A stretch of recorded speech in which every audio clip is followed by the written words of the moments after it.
Madam इकडं कुठं राहणार? अहो रोजानी चालले मी. अहो आणि ते टेलरिंगचं काम करत होता ना तुम्ही?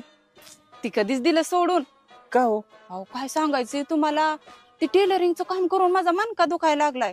डोळ सुद्धा बारीक झाले ते, आणि बाया काय त्याच्यात वेळेवरती पैसे देत नाहीत. आणि आपण पैसे मागाय गेलं की त्यांनी म्हणायचं या 2-3 दिवसांनी. अहो 2-3 दिवसांनी गेलं की त्यांनी म्हणायचं हिथं दिलं झालंय तिथंच आवाळ झालंय. अहो फोन करू करू बायांना कट्टाळा आला.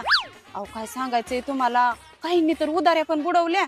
त्याच्यापेक्षा हे काम चांगलं ना हो, घरी आणून पैसे देते ती. अहो एवढंच नाही, निघायला गाडी, घरी सोडायला गाडी. आणि त्या टेलरिंगच्या कामात मला जेवायला सुद्धा टायमिंग मिळत नव्हता, पण आता मी 3 टायमिंग पोटभर खाते यावं. हा आणि ते मोबाईल कशाला चालवलाय हो?